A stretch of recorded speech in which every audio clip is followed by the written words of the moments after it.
Assalamualaikum warahmatullahi wabarakatuh. Bertemu kembali di Aceh Gallery, channel khusus sejarah Aceh. Kali ini kita akan membahas tentang catatan sejarah yang membicarakan kampung pelacuran di Aceh yang bernama Kampung Bidun. Catatan ini adalah kisah tentang Kampung Bidun, yaitu kampung pelacuran yang ada di daerah Pulau Banda Aceh. Konon kampung ini pernah menjadi pusat prostitusi kerajaan Aceh, tetapi dapat dihapus dengan kelembutan Syekh Abdurrauf Al-Pansuri Al-Singkili atau yang dikenal dengan nama Tengku Syekh Kuala. Kisah ini terdapat dalam tulisan Muhammad Yunus Syamil, seorang sejarawan Aceh yang meninggal pada tahun 1978. Aceh dari perspektif lokal. Salah satu buku yang terakhir beliau adalah kumpulan karya yang berjudul Gerak Kebangkitan Aceh. Nah, dalam buku tersebut Yunus Syamil menuturkan bahwa di sebelah timur daratan pantai Kuala Aceh dahulunya daerah perdagangan yang banyak bangsa asing dari Eropa, India, Cina, Arab berkumpul di sana. Di situ sempat ada loji-loji bangsa asing. Di situ juga ada Kampung Biduk yang disebut Kampung Bidun, kampung pelacuran. Saat itu selain warga Aceh terdapat juga banyak warga Tionghoa yang komplek pelacuran ini hilang setelah Syekh Abdurrauf Al-Singkili mendarat di pantai Kuala Aceh. Belum dikenal sebagai Syekh Abdurrauf, ulama yang sangat disegani lebih dahulu ingin menyelamai keadaan sosial budaya masyarakat Aceh waktu itu.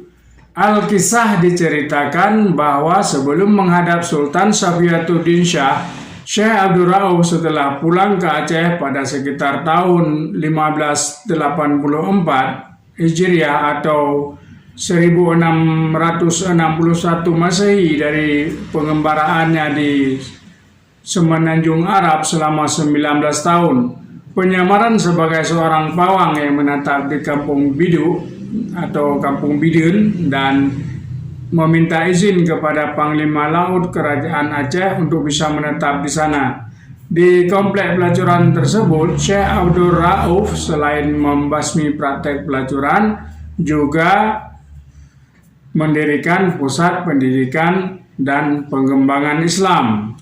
Model pendidikan dakwah Syekh ini sangat majur karena dia juga dikenal mampu mengobati berbagai macam penyakit yang diderita oleh masyarakat saat itu. Kemampuan itu tentunya menjadi buah bibir di kalangan masyarakat kecil hingga sampai ke istana. Selain itu, dia juga dikenal sebagai pawang yang selalu mendapat tangkapan ikan yang sangat banyak. Kepiawaiannya dalam melaut ini menarik perhatian penduduk kampung yang didominasi oleh orang asing itu. Akhirnya tenarlah Syekh Abdurrauf Al-Singkili sebagai seorang pawang yang alim dan sebagai tabib yang mujarab. Dia mampu juga merubah Kampung Bidun sebagai tempat pelacuran menjadi pusat tarekat Satariyah. Disebutkan juga bahwa masyarakat di sekitar mengikutinya. Karena kemampuan lahir dan batin inilah beliau dikenal dengan pawang keramat dan tabib yang mahir. Karena keterkenalan beliau pada perayaan Maulid Nabi Shallallahu Alaihi Wasallam pada tahun 1665, beliau diundang ke Istana Daruddunia oleh Ratu Safiyatuddin.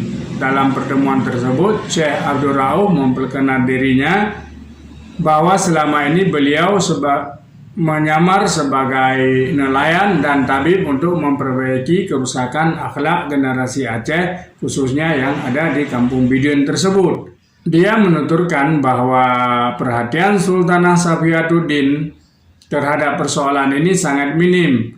Karena itu pula beliau angkat Syekh Abdul Rauf menjadi Waliul Amri dan Mufti Kerajaan Aceh sampai beliau wafat pada malam Senin 23 Syawal 1106 atau bertepatan dengan 1695 Masehi.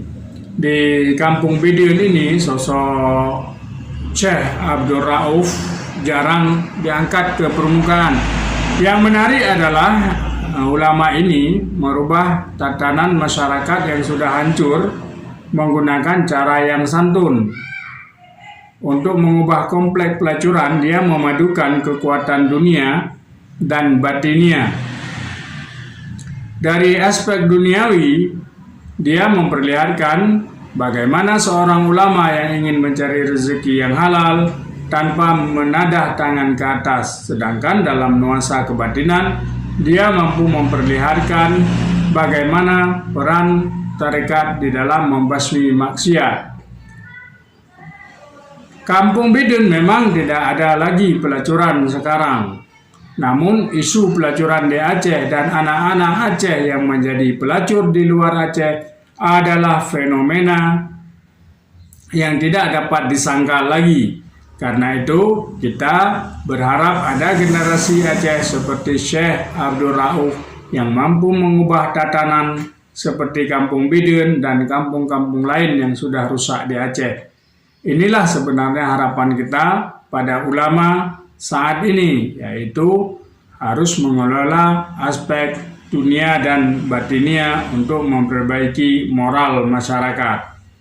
Syekh Abdul Rauf, walaupun dikenal memiliki karya intelektual yang diakui dunia, namun perannya di dalam masyarakat tidak dapat diabaikan. Dia sebelum menjadi Waliul Amri pemerintah Aceh, terlebih dahulu menjadi rakyat supaya dia mengerti betul permasalahan rakyat. Jadi jika kemudian di Aceh ada isu yang menjadi wali Nanggro, maka perlu meniru gaya keulamaan Syekh Abdul Rauf tersebut. Sebab bagaimanapun persoalan Kampung Bidin pada era Sultanat tetap bisa dijumpai pada masa sekarang. Hanya saja kita belum mendapat sosok yang mirip dengan Syekh Abdul Rauf Al-Singgili.